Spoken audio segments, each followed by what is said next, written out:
Olá pessoal, vamos dar continuidade à nossa disciplina. Hoje na aula 4 a gente vai falar sobre o princípio dos trabalhos virtuais, o PTV.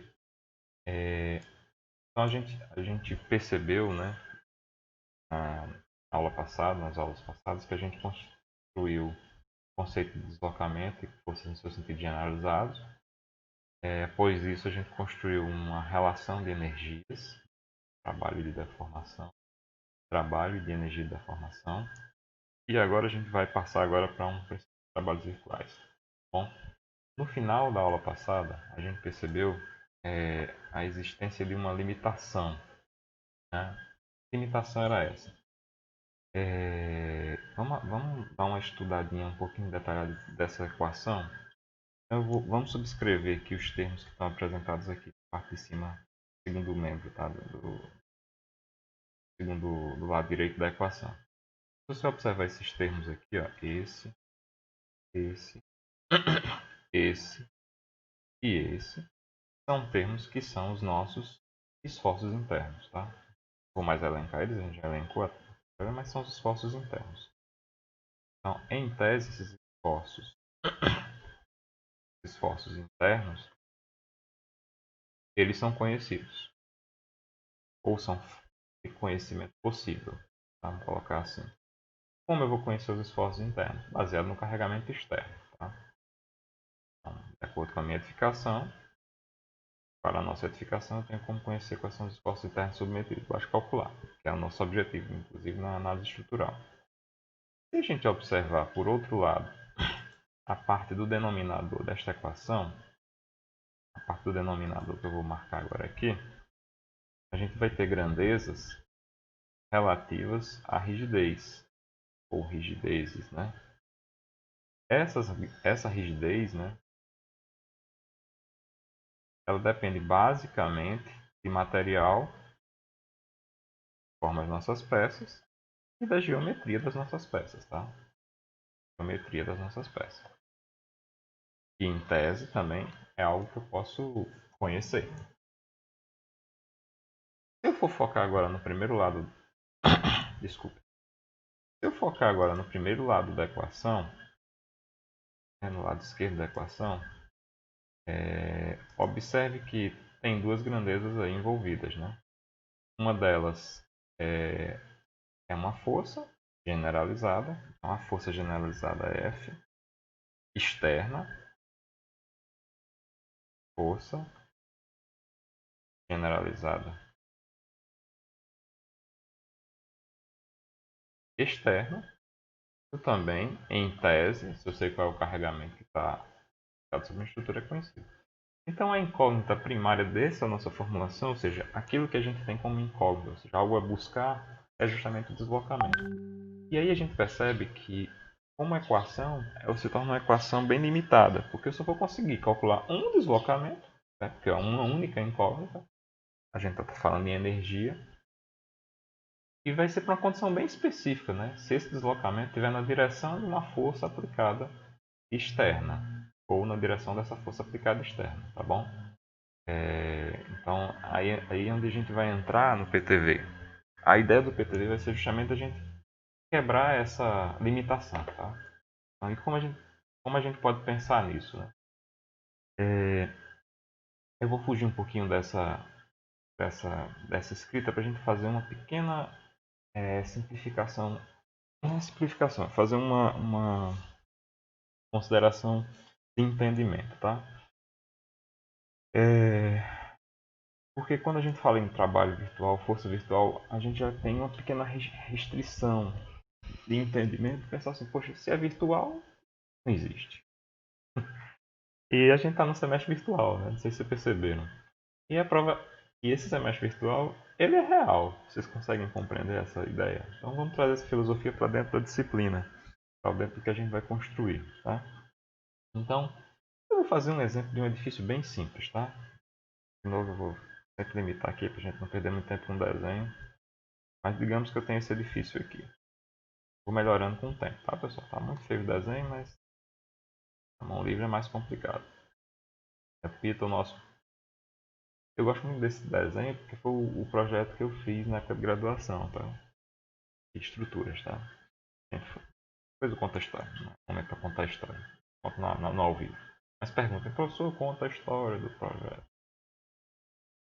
Então, nessa edificação, se eu submeter a ele carregamentos reais, ela vai se deformar de forma real, tá? Então, para um carregamento real qualquer, eu vou gerar reações de apoio reais, tá? Isso aqui é real, ou seja, se é um carregamento em tonelada-força, ou em quilonewton, quilograma-força, quilonewton. Então, qualquer carregamento real que você submeter vai gerar esforços internos, tipo momento vetor, esforço cortado, esforço normal, por aí vai. Vai gerar reações de apoio que são dependentes desse tipo de valor, tá? Mas se eu pegasse esse mesmo edifício e jogasse sobre ele um carregamento, esse mesmo edifício, tá? Eu vou desenhar sobre ele, só vou mudar a cor da tinta. Vamos que a nossa tinta virtual, ou o nosso carregamento virtual, fosse um laranja, bem legal aqui. Então, se eu jogasse um carregamento virtual, que de fato não existe, ele é apenas hipotético, ou vamos dizer assim, pegar um de vocês, dizer que o Renato, ou o Raul, ou o Charles, de casa agora, nesse momento, vocês nem sabem que eu estou fazendo isso agora, você nem sabe a hora que eu estou gravando essa aula, mas suponha que vocês enviassem um carregamento nesse mesmo instante para essa carga aqui. Um carregamento virtual, tá? Não tem nada a ver com esse aqui. Então, se eu mandasse um carregamento aqui de um pensamento. O pensamento é bem hipotético, fica bem mais complexo aí. Se eu jogasse um pensamento sobre essa carga, sobre essa edificação. Lembre que é a mesma edificação, as mesmas condições de contorno. O que é que esse pensamento ia gerar em relação a essa estrutura? Obviamente ela ia gerar algum tipo de reação. Mas é uma reação em tonelada, em quilonewton, em qualquer unidade que seja de carregamento? Não, ela é virtual. Então ela vai ter a mesma unidade que o próprio pensamento. Então se eu joguei um pensamento de unidade, eu vou gerar uma reação de apoio dependente desse pensamento, tá? E por aí vai, tá? Eu vou para um segundo exemplo que aí fica tudo muito simples, tá? A gente vai trabalhar sempre com esse conceito de virtual, tá? Próximas aulas, pelo menos. Esse eu adoro fazer em sala de aula. Quem foi meu aluno de Mecânica 2 do passado, se estiver vendo o vídeo para matar a saudade, vai lembrar sempre, tá? Eu vou fazer o exemplo agora da viga, tá? Então, é o mesmo problema parecido com o que a gente já fez, só com uma ilustração um pouquinho diferente. E olha como eu estou desenhando mal. Mal pra caramba. O quadro eu desenho um pouquinho pior, né, pessoal? Então, assim, se eu tivesse essa viga aqui submetida a um carregamento distribuído Q, dado em kN por metro quadrado, por metro, né? Eu vou gerar reações daqui, alguma coisa de Q vezes L sobre 2, dado em kN. Né? Mas se eu, ao invés de jogar essa carga aqui em kN, eu tivesse jogado uma força, alguma coisa desse tipo, é uma viga, tá? Com as mesmas condições de contorno, só que agora eu vou jogar só uma carga aqui no meio. E o seu valor não é 1 kN, tá? Um sorriso. Isso mesmo. A carga de um sorriso. Bem no meio do vão. O que é que vocês acham que a gente vai encontrar aqui, ó? De reação de apoio? Eu vou achar meio, sorriso. Sorriso cortado aqui no meio. Entendem esse conceito? Então, o conceito de carregamento virtual ou de força virtual está muito relacionado a isso, tá? A gente criar uma coisa, de fato não existe, que é virtual. Está tendo aula agora, virtual, ela existe, tá? Mas a gente cria alguma coisa que é virtual só para fazer uma simplificação no entendimento de um problema, tá?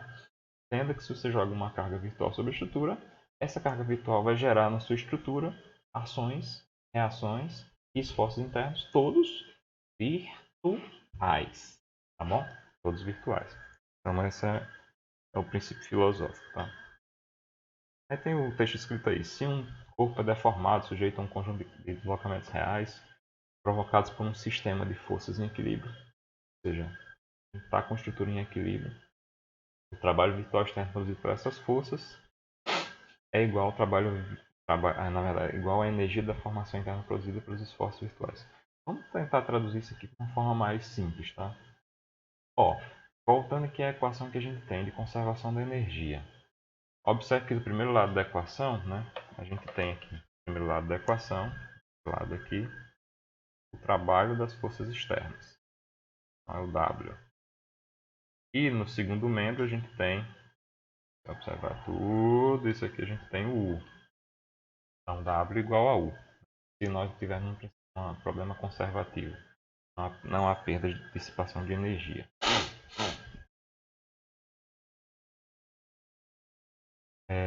Eu vou só fazer esse joguinho, não sei se vocês perceberam qual é a diferença da primeira para a segunda equação. É que os termos quadrados eu dividi. Simplesmente isso, né? O que estava aqui de forma exponente, né? Forma de expoente. Aqui, ó. Expoente 2 aqui. Esse expoente 2 e esse expoente 2. Ele não foi nem suprimido, né? Eu simplesmente reescrevi agora. Escrevi agora de uma forma que os termos que estão quadrados eles estão divididos. O n ao quadrado e cn vezes n, que é equivalente, óbvio, né? Então, essa estratégia é bem simples, só para a gente fazer uma pequena drible, um pequeno drible, né, nas limitações. Tá? Se você tomar nota, observe que, ó, quando a gente estudou problema axial, uma das primeiras formas que a gente aprende em resistências materiais. Se eu quiser calcular um deslocamento provocado por uma carga axial ou esforço axial, ele vai ser igual a força normal, né? Força normal vezes o comprimento da peça dividido por EA. Tá? Se eu for fazer a mesma coisa para outros tipos de esforço, a gente vai observar uma situação bem semelhante. Tá? Então, a gente vê uma semelhança do que a gente encontra aqui, ó, encontra nesse termo aqui, e o que a gente encontra nesse termo aqui. Então, que semelhança é essa? Observe que dentro dos esforços internos, dentro do trabalho, dentro da energia de deformação, a gente consegue, nesse cálculo individual de cada um dos termos, encontrar algo que seria semelhante a um deslocamento. Então, na verdade, esses termos que eu chamo a atenção de vocês aqui, né, que estão circulados em vermelho, eles têm analogia a um deslocamento. Mas, obviamente, o deslocamento só se fala de deslocamento externo, né? Então a gente pode chamar esses deslocamentos de deslocamentos internos, ou seja, é algum tipo de deslocamento interno na estrutura. Em isso sendo, a gente vai fazer uma simplificação bem ridícula, mas bem importante, tá? Eu vou reescrever essa equação da seguinte forma. Vou escrever essa equação da seguinte forma. Observe que o primeiro membro W não mudou. Eu estou mantendo o W do jeito que ele está. Então W continua sendo escrito como sendo uma somatória de forças vezes deslocamentos. E do segundo lado da equação, eu troquei. Eu botei agora novamente uma somatória. Só que esse termo aqui, ó, ele vai englobar o que seriam esses termos aqui. Ou seja, o esforço normal, o esforço cortante, o momento fletor e o momento de torção. Então, esse termo aqui, ele vai englobar forços internos. Forços internos. E esse outro termo, ou seja, o terminho aqui delta, um delta maiúsculo agora, ele vai se referir aos deslocamentos internos. Por mais simples que seja essa notação, eu posso usá-la, né, como uma forma interessante, né, porque é uma forma de contrair a minha equação. Então, no fundo, eu continuo dizendo que o trabalho das forças externas é igual à energia de deformação. Eu só estou reescrevendo agora a energia de deformação, né, esse segundo membro aqui, de modo a escrever da mesma forma de escrita do primeiro membro. Tá? Ok? Eu acho que no slide seguinte eu apresento um pouco sobre escrevendo um pouco cada um dos termos. Tá? Então tá aí. O F são justamente as forças generalizadas externas. Os deltas minúsculos são os deslocamentos no sentido dessas respectivas forças, também deslocamentos generalizados. Os psi, é o símbolo psi maiúsculo, vão representar o que a gente está chamando de forças generalizadas internas. seriam os nossos esforços internos, tá? Momento vetor, esforço cortante, esforço normal, como eu já falei. E o delta seria uma espécie de deslocamento generalizado interno, tá bom? Essa simplificação torna essa equação bem mais fácil de fazer uma pequena manobra que a gente vai fazer agora à frente, tá?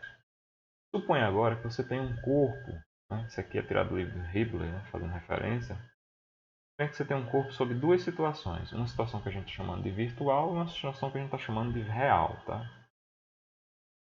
Ambas, a estrutura tem as mesmas condições de contorno, observe isso, tá? Chama atenção que as condições de contornos obrigatoriamente são as mesmas para que a gente possa falar o que a gente está falando. Se isso não for verdade, é uma restrição que não é permitida, tá? A gente chama isso aqui de condição de compatibilidade. Então, se você observar aqui dos dois lados, né, esses corpos, essas batatas estruturais aí, elas estão submetidas com regime igual de reações de apoio, condições de contorno. É a mesma estrutura, só com carregamentos diferentes. Um carregamento virtual e outro carregamento real. Tal qual o sorrisinho que eu ilustrei agora há pouco, tá? Então, a gente pode descrever o seguinte. O trabalho das forças externas é igual à energia de deformação. Mas para o caso virtual, a gente também pode escrever isso. Entende? No caso virtual, também posso escrever isso. Então, qual é a coisa interessante dessa simplificação? Observe que eu posso construir uma nova equação onde eu substituo essas condições reais aqui, ó. Eu tirei essas condições reais desse lado aqui, dessa primeira equação, e estou colocando no lugar dela as condições virtuais. Ou seja, tanto as forças externas virtuais quanto os esforços internos virtuais. Forças generalizadas internas virtuais. E aqui eu preservo o que seriam os deslocamentos reais. Isso só é válido se as duas estruturas forem compatíveis, ou seja, se elas forem a mesma estrutura, submetida às mesmas reações de apoio, possui os mesmos materiais, as mesmas seções, tá bom? Então, basicamente é isso, essa a ideia dessa simplificação.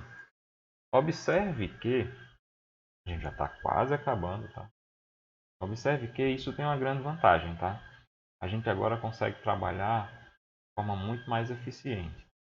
E esse é o nosso princípio dos trabalhos virtuais. Vou só descrever termo a termo aqui, né, para ficar no vídeo e eu falar também para vocês. Os Fs com um tio em cima são forças virtuais, tá? Generalizadas. Se são virtuais, elas são aquelas que a gente interessar. São quaisquer forças. Na próxima aula a gente vai entrar no método de quais seriam essas forças virtuais que a gente vai utilizar. Quais são as vantagens de cada uma delas. Por hora só entenda isso. Forças virtuais externas, generalizadas. Se são forças generalizadas, eu entendo que dentro desse conceito cabe força e cabe momento. Os deltas são deslocamentos generalizados reais, ou seja, não são virtuais. São os mesmos deslocamentos da minha estrutura real, só que na direção e no sentido dessa força generalizada externa. Então, para cada força vai existir um deslocamento, ou seja, em cada posição que tem uma força aplicada tem um deslocamento naquela posição. Esse deslocamento é do meu interesse. Os psi com tio são as forças generalizadas internas virtuais ou esforços internos virtuais. E vêm de onde? Vêm das forças externas virtuais. Então, se você olhar bem, isso aqui vai gerar isso aqui. Tá? Então, a força externa virtual vai gerar um esforço interno virtual. Tá? E os deslocamentos internos, aliás, os deslocamentos reais, são provocados pelas forças reais. Tá? E, para terminar, né, esse último terminho aqui, que é o delta maiúsculo, são os deslocamentos generalizados internos.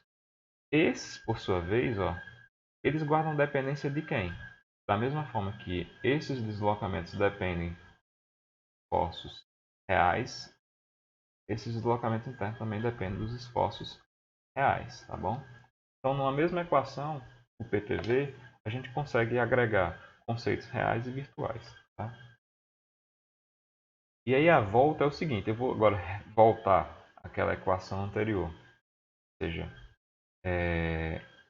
não vou mais ficar escrevendo em termos de somatório do segundo lado da equação. Eu vou deixar agora os termos retornando, então, se eu observar aqui, ó, são os termos reais que a gente tinha usado lá atrás, só aquela estratégia de simplificação. Só aquela estratégia de simplificação para a gente observar. Bom, observe que, de novo, eu tenho forças externas virtuais. Daqui a pouco não. Na próxima aula a gente vai falar como obtê-las e por que obtê-las. Essas forças vão gerar, por sua vez, esforços internos virtuais. Então, aqui estou ilustrando eles. Tem uns tiozinhos em cima.